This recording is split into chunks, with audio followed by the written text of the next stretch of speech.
লোক দাঁড়িয়েছে, এখানে নাকি প্রসাদ দেওয়া হচ্ছে।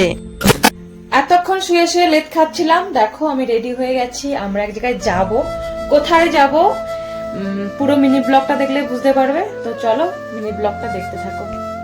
আমরা কিন্তু বাড়ির থেকে বেরিয়ে গেছি। আজকে যাচ্ছি আমি, জেঠিমণি, মা। বাড়ির পাশেই ততটুকুন দূরে না। আজকে আমরা এসেছি কোচবিহার রাস মেলার মাঠে। সঙ্গে সঙ্গে আমাদেরকে ওয়েলকাম জানালো। এই দেখো, তোমরা তখনই গেস করে ফেলেছো যে আমরা কোথায় এসেছি। আজকে হচ্ছে শ্রী শ্রী অনুকূল ঠাকুরের জন্ম জয়ন্তী। ঢুকেই আগে গুরুদেবকে প্রণাম করে নিলাম। কিন্তু এই ঠাকুরের দীক্ষায় দীক্ষিত, বরের গুরুদেব মানে আমার গুরুদেব, তাই দেখো কত বড় বড় ছবি আর কত সুন্দরভাবে ডেকোরেশন করেছে। ঠাকুর পরিবারের অনেক সিনারিও কিন্তু লাগানো ছিল। এনারা কি করতেন না করতেন সবকিছুই ছিল। কিছুক্ষণ ঘুরে ঘুরে দেখলাম, আমার তো ভীষণ ভালো লাগছিল। ফটো ওঠার জন্য কিন্তু সেলফি জোনও ছিল। দেখো প্রসাদ নেওয়ার জন্য লাইন কত বড়, এ মাথার থেকে ওই মাথা দেখা যাচ্ছে। আমরাও কিন্তু লাইনে দাঁড়িয়ে পড়েছি। মাঠের মধ্যে দাঁড়াইনি, মাঠে না প্রচন্ড রৌদ্র ছিল। পরে আমরা ছাউনির নিচে এসে দাঁড়ালাম। শুধু কিন্তু একটা প্রসাদের লাইন না, অনেক লাইন ছিল। মহিলাদের আলাদা লাইন, পুরুষদের আলাদা লাইন। জানো তো,